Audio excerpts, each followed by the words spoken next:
बुजुर्ग आदमी अगर उसकी डेथ हो जाती है तो उसका कोई डिपेंडेंट नहीं है। सरकार को उसके डिपेंडेंट को भी ये सारी सुविधाएं देनी चाहिए, ताकि जो उसका डिपेंडेंट होगा वो उसकी देखभाल करता रहेगा।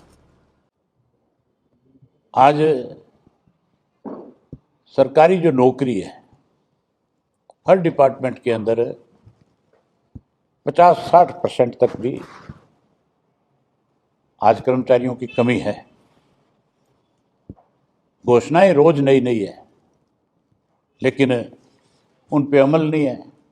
केवल ध्यान बांटने के लिए रोजाना नई बात सरकार की तरफ से कही जाती है। कृष्ण बेदी का एक बयान था, वो भी मैं देख रहा था कल।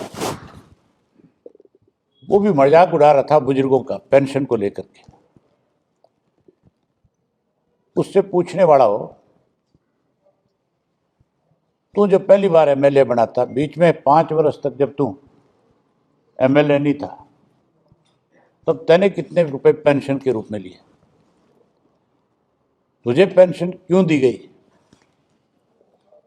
ऐसा कौन सा काम किया था तैने इस प्रदेश में जिसकी वजह से आपको पेंशन मिले? एक एमएलए को, एमपी को, राज्यसभा के मेंबर को, अगर एक एमएलए राज्यसभा का मेंबर बन जाता है, अगर वो लोकसभा का मेंबर बन जाता है, तो उसको एक एमएलए की पेंशन नहीं मिलती, उसको तीनों जगह से पेंशन मिलती है। और उसको नहीं, उसकी जो वाइफ है, जो उसको भी जो सुविधाएं एक एमएलए को, एक्स एमएलए को दी जाती है, चाहे वो मेडिकल की है, चाहे वो आपके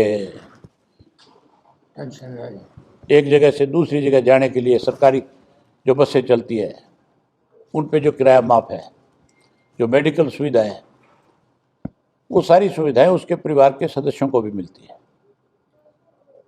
तो फिर जब ये कानून बन गया था, ये सारी चीज़ें कानून के तहत ही मिल रही होगी इनको।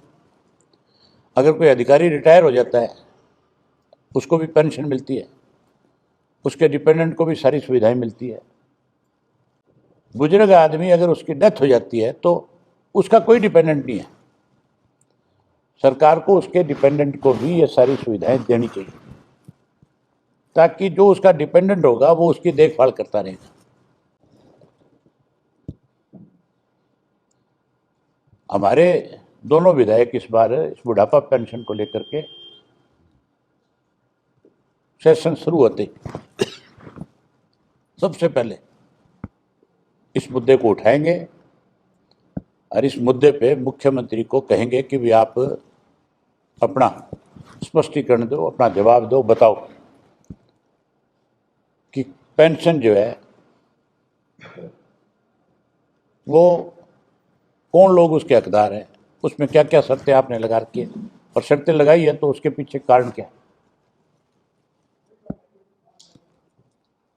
हम इस लड़ाई को बहुत आगे तक लेकर के जाएंगे। बुजुर्गों को जो सम्मान पेंशन चौधरी देवीलाल ने दी, वो किसी कीमत पे कटने नहीं देंगे।